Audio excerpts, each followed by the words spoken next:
ان کے معنی لکھنے ہوتے ہیں. بیٹا یہ لکھنا لازمی ہوتا ہے. آپ لوگ کچھ بچے جو ہے نا وہ یہ لکھنا بھول جاتے ہیں, لیکن سبق کے عنوان کے فوراً بعد آپ خط کشیدہ الفاظ کے معنی لکھا کریں. اور اس میں آپ کو خط کشیدہ الفاظ کے ہم نے نہیں بتایا, صرف آپ کو ایک پیراگراف بتا دیا گیا ہے, یہاں سے یہاں تک کرنا ہے سلوٹ میں. تو جو آپ ان میں سے جو مشکل الفاظ لگے, ایک پیراگراف میں جو ہے 4 سے 5 ہوتے ہیں جو جن کے معنی لکھنے ہوتے ہیں, 4 سے 5 الفاظ کے, وہ لکھ کے اس کے بعد آپ اس کا سیاق و سباق لکھیں گے. سیاق و سباق کی ہیڈنگ دینے کے بعد آپ اس میں لکھو گے کہ یہ پیراگراف کہانی کے یا لیسن کے آپ کے کون سے حصے سے لیا گیا ہے, اور اس میں کیا بتایا گیا ہے, اور اس کے بعد کہانی میں کیا بتایا گیا ہے. یہ کرنے کے بعد آپ اس کی تشریح کرتے ہو. تشریح میں ہر ایک لائن کو تقریباً اس کو 3 لائنوں میں جو ہے آپ نے وہ کرنا, انکریز کرنا ہوتا ہے. کہ یعنی کہ اگر آپ کی 3 یا 4 لائنوں کا پیراگراف ہے تو وہ کم از کم 10 سے 12 لائنوں کی تشریح ہو جائے. اچھا جی, اس کے بعد ہیں آپ کے مضامین کے لیے آپ کو یہاں پہ آگے جو ہے اگلی سلوٹ میں آپ کو یہ آپ کی ہوتی ہے کریٹیوٹی, یعنی آپ کی تخلیقی کاوش. آپ نے خود سے کرنے ہوتے ہیں. اس کے لیے اہم نکات آپ کو دے دیے گئے ہیں. ان نکات کو مد نظر رکھتے ہوئے آپ پیراگراف کی صورت میں لکھیں گے. مضمون میں ہیڈنگ نہیں بناتے, اس کو پیراگراف کی صورت میں لکھتے ہیں. دونوں مضامین کے آپ کو جو ہیں دے دیے جائیں گے آپ کو اہم نکات. تو یہ آپ نے خود سے ہی اس کو سولو کرنا ہے, یعنی کہ اپنی لکھنا ہے. تخلیقی کاوش ہے آپ کے اندر, جو ابیلٹی ہے ہم اس کو باہر لانا چاہتے ہیں, اس کے لیے آپ نے یہ خود سے کرنا ہے. اس کے بعد ہے درخواست لکھنے کا طریقہ. یہ پہلا مضمون ہے تندرستی ہزار نعمت ہے. اس کے اہم نکات ہیں کہ انسانی جسم قدرت کا شاہکار ہے. پھر تندرستی کا مفہوم بتانا ہے. تندرستی نعمت خداوندی ہے, اور قدر صحت کہ صحت کی قدر کیا ہے, صحت اور دولت کا آپس میں کیا تعلق ہے. تندرستی اور اسلام, سادہ خوراک, مناسب کس طرح ہم تندرست رہ سکتے ہیں, اس میں سادہ خوراک, مناسب نیند, اچھی عادات وغیرہ. اور حرف آخر میں آپ نے لکھنا ہے کہ وہ کس طرح ہم یہ سب حاصل کر سکتے ہیں. اگلا آپ کا مضمون ہے سائنس کے مثبت اور منفی پہلو. آپ نے سائنسی ایجادات بتانی ہیں اور سائنسی سے اس سے ہمیں کیا فائدے حاصل ہوئے ہیں, سائنس نے کس طرح ترقی کی ہے, اور اس کے بعد ہے اس کی کون کون سی سائنسی ایجادات ہیں, اور آرام دہ اور پرسکون زندگی, پراسائش زندگی ہمیں سائنس کی بدولت حاصل ہوئی ہے. اور اس کے پھر ہے کہ سائنس کے جہاں ہمیں فائدے ہیں وہاں اس کے کچھ نقصانات بھی ہیں. تو ہم نے وہ نقصانات بھی جو ہے وہ بھی آپ نے بتانے ہیں کہ کیا نقصانات ہیں. کچھ ایگزامپلس میں آپ کو دے دیتی ہوں کہ اس کے نقصانات یہ ہیں کہ دیکھیں سائنسی ایجادات سے جہاں ہمارے سفر میں سہولتیں پیدا ہوئی ہیں وہاں پہ یہ پولوشن یعنی کہ آلودگی میں بھی اضافہ ہوا ہے. گاڑیوں کا دھواں, گیس کا دھواں, اور یہ ہم جب لکڑیاں وغیرہ جلاتے ہیں ان کا دھواں جب یہ فضا میں شامل ہوتا ہے تو ہماری فضا آلودہ ہو جاتی ہے. اس سے ہمیں سانس لینے میں تکلیف ہوتی ہے اور سانس کی بیماریاں, پھیپھڑوں کی بیماریاں پھیل جاتی ہیں. پھر اسی طرح جو ہے کہ لوگوں نے اپنے بہت سارے تباہ کن ہتھیار جو ہیں وہ بنا لیے ہیں. ایٹم بام ہے, جیسے اس کا وہ ہے ہائیڈروجن بام وغیرہ ہے. یہ ایسے تباہ کن ہتھیار ہیں کہ جن کو استعمال کرنے سے دنیا لمحوں میں تباہ ہو سکتی ہے. یہ ہلاکت خیز ایجادات ہیں. تو اگر ہم دیکھیں کوئی بھی چیز اچھی یا بری نہیں ہوتی, اس کا استعمال اسے اچھا یا برا بناتا ہے. اگر ہم اس کو اچھے طریقے سے استعمال کریں سائنس کی ایجادات کو تو ہمیں اس کے فائدے ہیں. اگر ہم ان کو برے طریقوں سے استعمال کریں تو اس کے نقصانات ہیں. تو ہمیں ان نقصانات سے بچنے کے لیے ان کو اچھے طریقے سے استعمال کرنا چاہیے. جی, اس کے بعد آگے ہے آپ کی درخواست لکھنے کا طریقہ. یہ آپ کو بتایا جا رہا ہے کہ پہلے عنوان لکھتے ہیں. عنوان ہے کہ پرنسپل کے نام کنٹین میں غیر معیاری اشیاء کی شکایت کے لیے. پھر آپ کو درخواست لکھنے کا طریقہ آتا ہے کہ ہم درخواست پرنسپل کے نام لکھتے ہیں. باخدمت جناب پرنسپل, دائرۃ کم اسکول شاد باغ لاہور, جناب عالی. اس کے بعد آپ نے بتانا ہے کہ ہماری جو اسکول کی کینٹین ہے اس میں بہت سی اشیاء جو ہیں وہ غیر معیاری ہیں. اس میں گھی جو فرائی کرنے کے لیے, چیزوں کو تلنے کے لیے جو گھی استعمال ہوتا ہے وہ بھی کئی دن ایک ہی وہ گھی استعمال کرتے ہیں جو صحت کے لیے مضر ہے. اس کے علاوہ بھی بہت سی چیزیں, کچھ ایسی چیزیں ہوتی ہیں جو باسی چیزیں بھی کنٹین میں جو ہیں وہ بچوں کو دے دی جاتی ہیں. اور اس کے علاوہ یہ ہے کہ کنٹین میں جو ہے صفائی ستھرائی کا بھی خیال نہیں رکھا جاتا.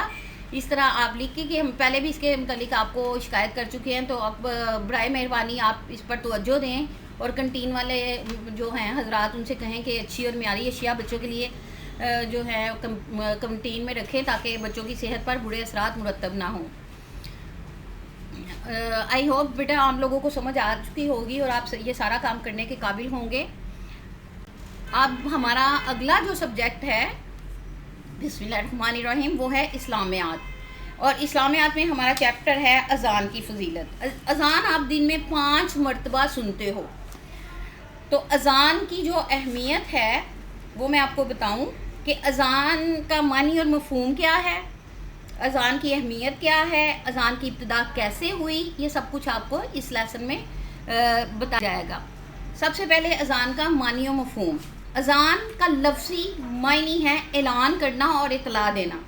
نماز کا وقت ہونے پر عربی زبان کے چند مخصوص کلمات بلند آواز سے پڑھے جاتے ہیں، ان کلمات کو اذان کہتے ہیں۔ آپ سنتے ہو عربی میں اذان ہوتی ہے، تو یہ جو کلمات بولے جاتے ہیں یہ اذان ہوتے ہیں۔ اذان دراصل اعلان کیا جاتا ہے کہ نماز کا وقت ہو گیا ہے، اب نماز کی طرف آ جاؤ، اور یہ اطلاع دی جاتی ہے مسلمانوں کو۔ اذان کی ابتدا کیسے ہوئی، اب میں یہ آپ کو بتاؤں۔ اذان مکہ میں جب مسلمان تھے تو انہیں نماز پڑھنے کی آزادی نہیں تھی، وہ چھپ چھپ کے نماز پڑھتے تھے، ایسے کھلے عام نماز نہیں پڑھتے تھے، اس لیے انہیں نماز کے بلاوے کی ضرورت پیش نہیں آئی۔ انہیں ٹائم کا پتہ ہوتا تھا کہ اس وقت اس نماز کا ٹائم ہو گیا، اس نماز کا ٹائم ہو گیا، تو وہ نماز پڑھ لیتے تھے۔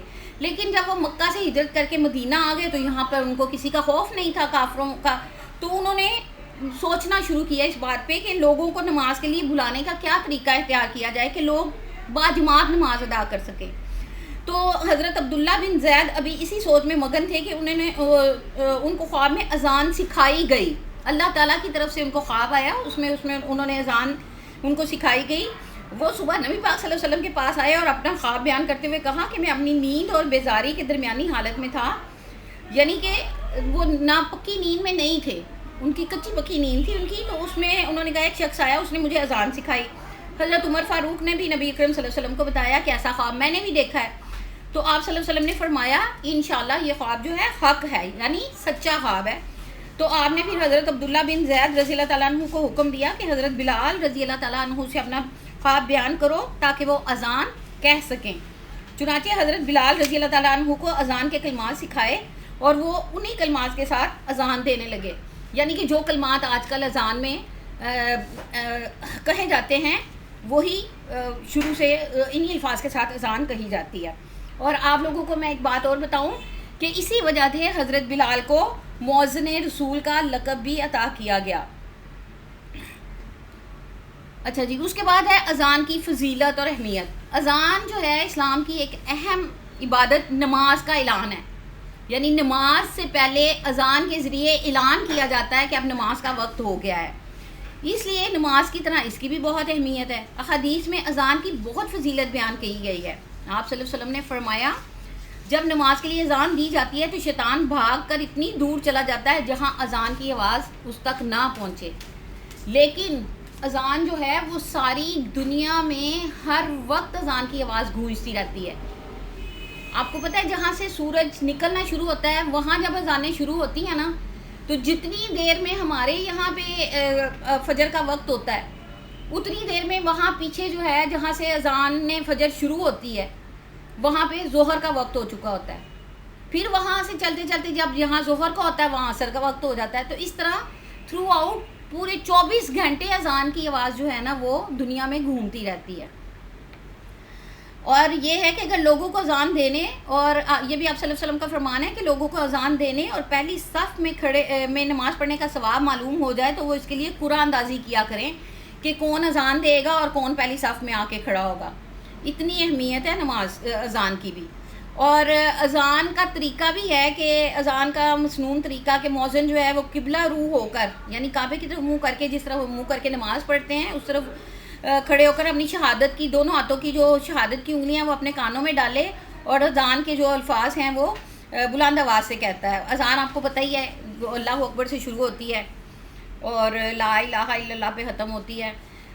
اچھا جی، اس کے علاوہ جو ہے نماز فجر میں کچھ الفاظ جو ہیں وہ زائد ادا کیے جاتے ہیں. الصلاۃ خیر من النوم، اس کا مطلب ہے کہ نماز نیند سے بہتر ہے. نماز فجر کے وقت جو ہے نا بندہ بہت گہری نیند میں ہوتا ہے، اس کو نا شیطان نے بھی کچھ اس کے اوپر اپنا اثر کیا ہوتا ہے، تو اس لیے یہ الفاظ اس میں 2 مرتبہ دہرائے جاتے ہیں تاکہ لوگ جو ہے نیند سے بیدار ہو جائیں اور یہ سمجھیں کہ نیند سے بہتر ہے کہ نماز ادا کرنا. اس لیے نماز فجر لازمی ادا کیا کریں.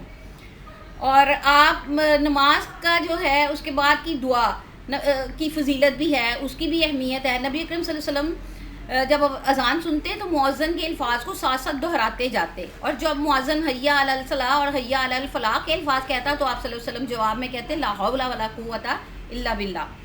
اذان کی آواز سننے والے کے لیے ضروری ہے کہ وہ بھی اسی طریقے کے مطابق اذان کے الفاظ کا جواب دے جس طرح کہ نبی پاک صلی اللہ علیہ وسلم دیتے تھے، یعنی مؤذن کے ساتھ ساتھ الفاظ دہرائیں، اور جب وہ ان 2 یعنی ان پہ آتا ہے حیا علی الصلاۃ اور حیا علی الفلاح پہ تو پھر لا حول ولا قوت الا باللہ کہیں.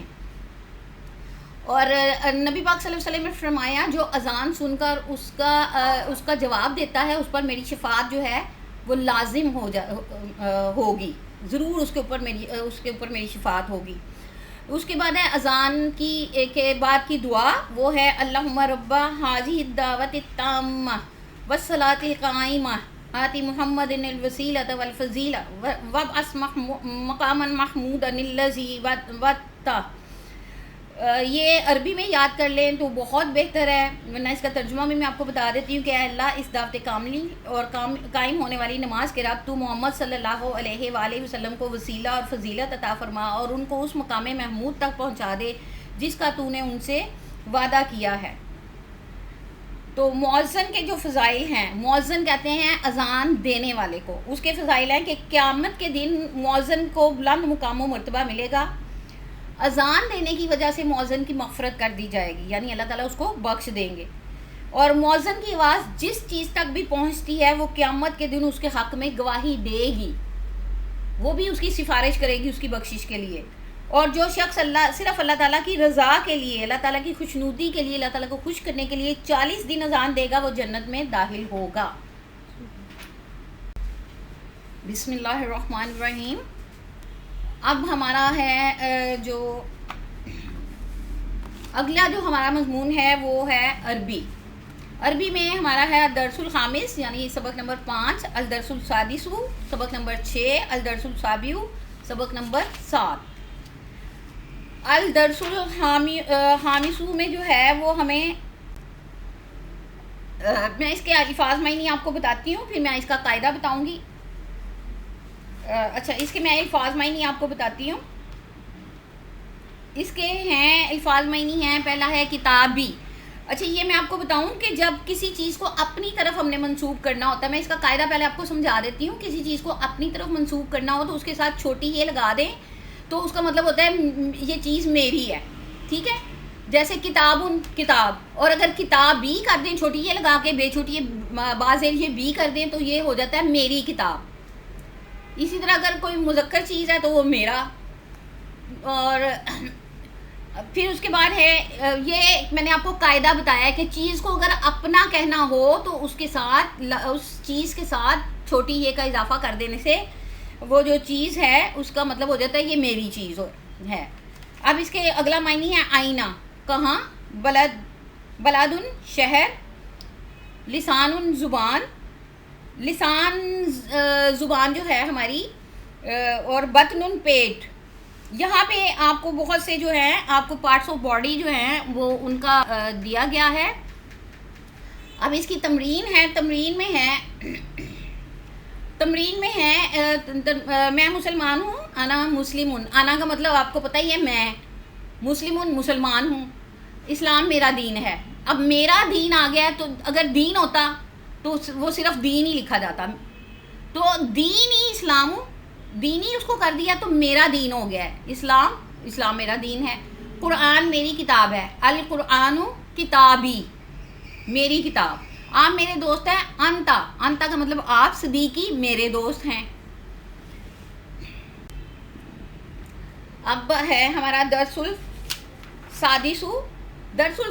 دراصل بیٹا یہ ہے آپ کے املا کے الفاظ ہیں، مفردات یعنی مختلف قسم کے الفاظ آپ کو دیے گئے ہیں. یہ آپ کی اس کی تمرین نہیں ہے, آپ نے اس کے میننگز یاد کرنے ہیں اور اس کو جو ہے آپ نے اس کے قاعدے پڑھ کے تو اس کو آپ نے املا کی صورت میں یاد کرنا ہے. اس کے الفاظ یاد کر کے, میننگز یاد کر کے ان کو املا کے طور پر لکھنا ہے. میں کچھ الفاظ کے معنی آپ کو بتاتی ہوں. سقفن, چھت نیچے کی طرف, یعنی جب ہم روم میں بیٹھے ہوتے ہیں اور جو چھت کا حصہ میں نظر آ رہا ہوتا ہے, جس کے ساتھ ہمارا سیلنگ فین لٹک رہا ہوتا ہے, لائٹس ہوتی ہیں, وہ والا حصہ, اس کو کہتے ہیں سقفن.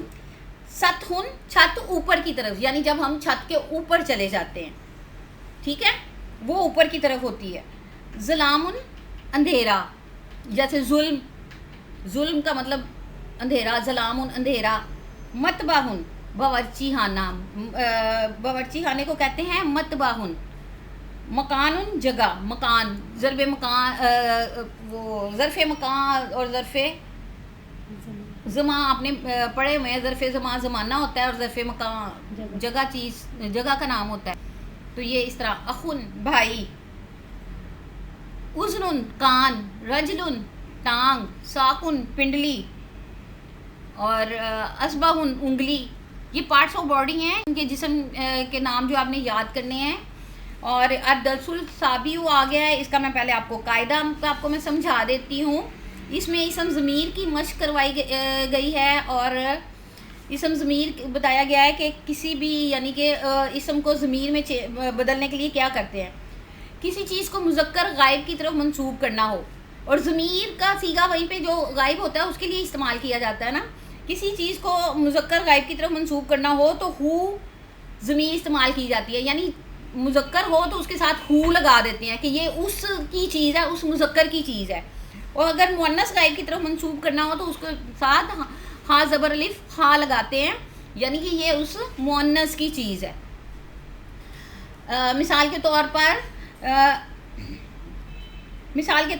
پر ہے اسموہا, اسموہا سیدہ, سیدہ, اس کا نام سیدہ ہے. یعنی یہ لڑکی ہے نا سیدہ, تو اس کے لیے اسموہا کی ہے. تو اگر لڑکا ہوتا تو ہم کہتے ہیں اسموہو, اسموہو سعیدن, وہ اس کا نام سعید ہے. تو یہ ہو اور ہاں کے ساتھ جو ہے مذکر اور مؤنث کا پتہ چل جاتا ہے. بیٹا آئی ہوپ کہ آپ سب کو بہت اچھی طرح سمجھ آ گئی ہوگی. پھر بھی اگر کوئی چیز آپ کو سمجھ نہ آئے تو آپ واٹس ایپ پہ اپنی ٹیچرز سے کنسلٹ کر کے ان سے آپ پوچھ سکتے ہیں. اللہ تعالیٰ ہم سب کو اپنی حفظ و امان میں رکھے, اور اپنے لیے بھی اور اپنے ملک کے لیے بھی, اپنے ٹیچرز, اپنے پیرنٹس کے لیے دعا کرتے رہا کریں. اللہ حافظ.